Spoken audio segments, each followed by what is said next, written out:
Hi, I'm Jim, the Monday Man. This is number 4 in our video series about Monday formulas. In our last video, I talked to you about string functions, date and time functions, and something I like to call a fake status. In this video, I'm going to reveal to you some of the hidden functions, secret functions that are not documented. They are safe to use. I did confirm with Monday that we can use them. And I found these while I was doing the research for these videos. Now, some of them are generally known, like now or the Workday function. And some of them also are not really particularly pertinent because of the context of being calculated in a Monday board. The rest of them can be categorized as financial, statistical, trigonometric, binary, conversion, and array functions. And in this 6.5-hour video, I am going to show you all of them. Just kidding. Hopefully I didn't lose anybody. What I am going to do is focus on those that I believe are the most powerful and will fill gaps in the current documented functions. I have decided to create a document that we can add to as we move forward. And I will provide a link to that document in the description. I will start off with the more simple functions and move to the more complex, ending with a formula that will allow you to take a date and subtract work days from it, including accounting for holidays. I think you will find it very helpful. So without further ado, let's get started. All right, so here we are on our first Monday board to talk about the logical and numeric hidden functions. The first one is very simple. We have, this one's returning a false. It's got 1 equals 2, but if we add not to that, it's true. This is less than, equal to, greater than or equal to, less than or equal to. Now, for some reason, there is no greater than function. I can come over here and look at the compares, and if I say 1 is greater than or equal to 2, that gives me a false. If I change this to 3, change this to true. So sometimes it's actually with YouTube videos, they don't let you have what they call angle brackets. So you can't have less than or greater than in there. So I've changed some of my functions to use this because it does this comparison without having that symbol. Okay, those are there. The next one is choose. Now it's very similar to switch, and I've defined a switch here that's just a simple example. So the way switch works is you get a number or it actually can be a string, but you have to say if it is equal to 1, then give me this. If it's equal to 2, then give me this. Now in the case where you're looking for a numeric value, and we know it's always going to be between 1 and 7, we can use this structure. Here, one of the advantages of switch is it can use strings. It can also have, if I didn't find it anywhere, I want to use this value. Choose is a little bit different. One advantage is that it's simpler if it fits. So in this, I know that this is going to always be between 1 and 7. If it's 1, it's this. If it's 2, it's this. That's how it works. You can define kind of an else by putting a value here. We'll leave it that's appropriate. Arrow. And then we can add to this. We want the minimum value between what our real function is and what the maximum is there. If this, for some reason, returns a number greater than 8, then it will always give us this result. It has some flexibility there, but in some cases, this is much, much easier than having to define each of the values that you want to search for. Int stands for integer, and it basically just gives you the integer portion of the value that's being evaluated. So 1.9, the integer of that is just 1. Now, with negative numbers, this gives you the integer that is less than or equal to this number. And so if I come back here, you see that this is equal to 1, which makes sense, but this is minus 2. And in some cases, it's important that we get that lower value. Now with round down, which is very similar, using round down with 0 decimal places, you can basically do the same thing with positive numbers. That's a little bit longer, it's more complex, but the key difference in just being preference is that round down with negative numbers goes toward 0. So instead of getting -2, which is the next integer less than or equal to this amount, it gives you -1. So that's a key difference, but in some cases, this is definitely favorable. The next one is sign, and it just gives you the sign of this number. So a sign of -5 is -1. If I change this to 6, then I get a +1. And if it's 0, it returns 0. Product is very similar to multiply, as it multiplies numbers together. The difference is that product allows you to string more than one value together. Now, of course, you can use a asterisk to multiply numbers together, but in some cases this can be favorable, and some people just like to use them better. But if I was using multiply to multiply these three numbers together, I would actually have to nest them to get the same result. So even and odd function. These are rarely used, but when they are needed, they can be helpful. Now, what this does is even will give you the next even integer that is greater than or equal to this value. And odd gives you the next integer that is greater than or equal to the next odd integer that is greater than or equal to this value. So we have 4 and 3. And if we change this to negative, the easy way to remember this is it moves away from 0. So if you do even of -3, you'll get -4, and odd of -2 will give you -3. All right, so here we are on our board to look at the date functions and arrays.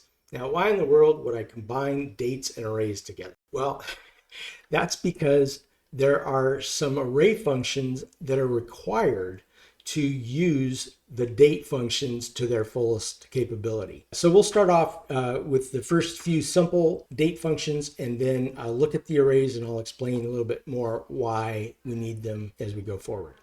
So first, weekday. This just returns the day of the week for a particular date. Sunday is 1.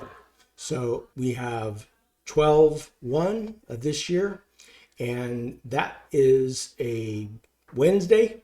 And so Sunday, Monday, Tuesday, Wednesday. So that returns 4. So that can be very helpful. The next function is year fraction.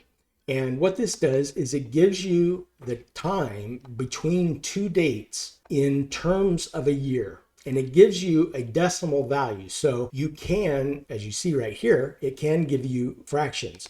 Now, these are more than just 3 digits. That's because of the way Monday is working with those, rounding those. But you can see here that it goes out farther. This can be more than a year. It can be as long as you want. So we'll just go down to 20 and 2020. And it returns values greater than a year. The next one is EDATE. This is a peculiar one in my mind. It adds a number of months to a particular date. We're starting here with 12/1, and if we add 5, it gives us May 1st instead of December 1st. So it doesn't really change the date unless it has to. If we did 31 and we added 2, it gives you March 2nd instead of February 31st. It doesn't, it's a little bit weird in my opinion, but there you go. The second one is very similar, but this one I find quite useful. What this will do is it has the same kind of function in the same syntax, where you have a date and a number of months that you want to add or subtract. These can be negative, by the way. But what I find the most useful is to use this with a 0, and that will give you whatever your current month is, it will give you the end of the month. So this calculates the end of the month, then adds or subtracts additional days, but you don't have, or months, but you don't have to do anything with that. You can just take it as it is, and it gives you the end of the current month. I think that one is very helpful. If you don't have this, calculating it is a pain. You basically have to get the next month and then subtract one, and it's a pain. So now I have two array functions that I want to talk about. The first one is args to array. And if we come in here, you can see I have a list of arguments. They're all different types. We have a number, we have a Boolean value, a string, which is in the form of a date, and then an actual date.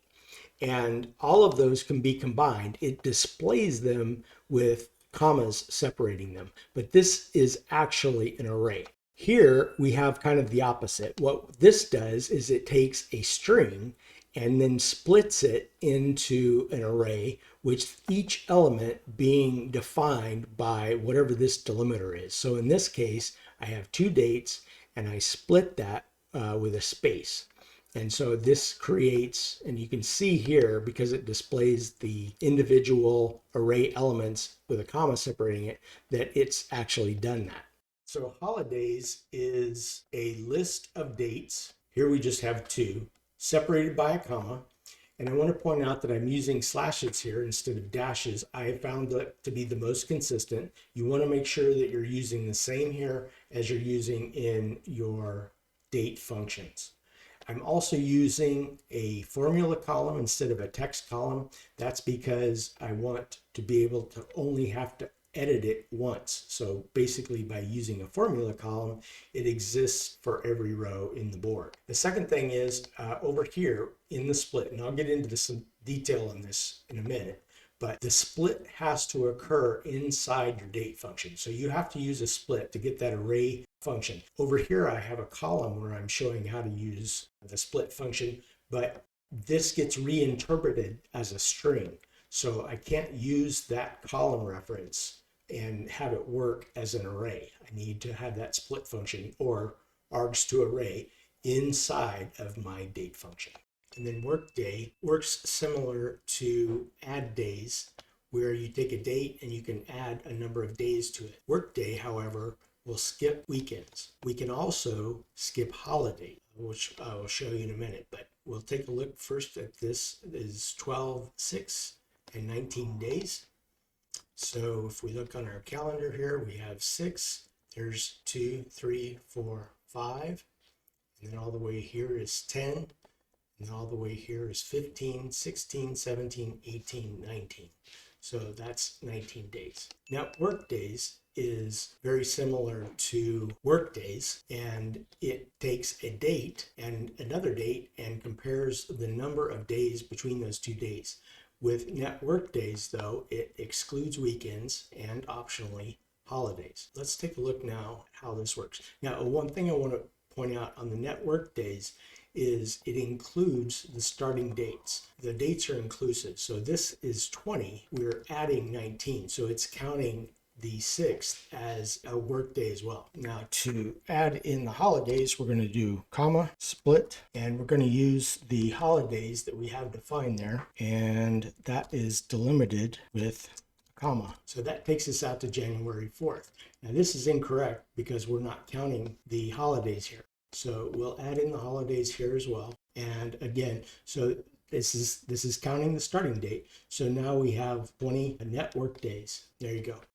We are on board 3. All right, with the string function. So the first one, I don't know if you would ever use it, but it's kind of fun. It just gives you the Roman numeral representation of a number. So 2021 is MMXXI. Okay, the next one is proper. So similar to lower and upper functions, which change the case of a string, proper gives you the first letter of each word will be capitalized. So whatever the case is, it doesn't matter. So even if it's lowercase or uppercase, it doesn't matter. It just will then capitalize the first letter of each word. Next thing I want to talk about is the find function. It's very similar to the search. So let's remind ourselves what the search does. So it looks for a particular string inside of another string, and optionally you can specify the starting location for the search. It is not case sensitive. However, it does have to find it. So if I say there, it's finding it in the 4th position, But if I look for something that doesn't exist, I get an error. So we have to go to extreme lengths, relatively extreme, to make sure that we don't ever have that condition. The find is case sensitive. If I have something where it cannot be found, it also allows you to set the starting parameter. It returns a 0, not an error. So that's one thing. And so if I then change this to something that it does find, in that way it works the same as search. But again, it is case sensitive, and it does not have to find the data. It just returns a 0 if it doesn't find it. Now, a lot of you won't be excited about this, but some of you will be very excited. Regular expressions are incredibly powerful when dealing with strings, and this is just one example. So I just have a bunch of text here that has an email address in the middle of it, and the regular expression to extract that is right here. So I'm not going to go into the detail of that. I will show one other example later of how to use this, but the big thing, in addition to being able to have this, is if you need to use squiggly brackets, or those mustache brackets, some people call them, I have found, because that also identifies in Monday a field or a column value, you can't use it here.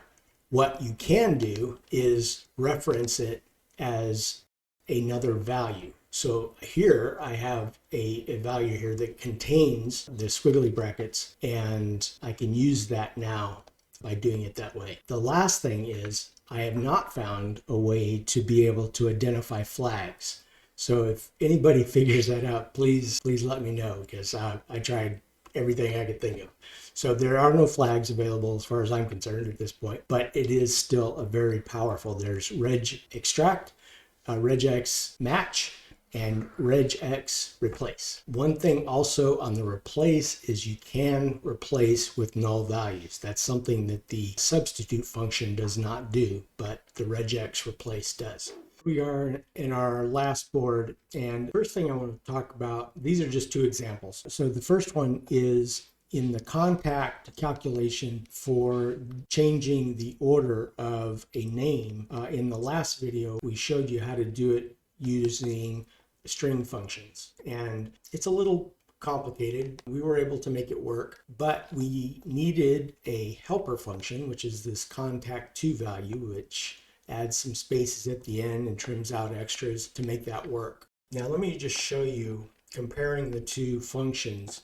This is what they look like using standard formulas. So this is the standard formulas with the helper function formula right here. With regular expressions, it's much simpler. So we were able to do it in this. Now, if there's one other advantage that's pretty significant with the regular functions, if we add more spaces, so if I change this so that the middle name is not just one long string, but it actually has more spaces in it, these break. With the regular expressions, though, it's still completely functional. That's one positive thing you can do with regular expressions. And then the last thing I want to show you is this backwards workday formula.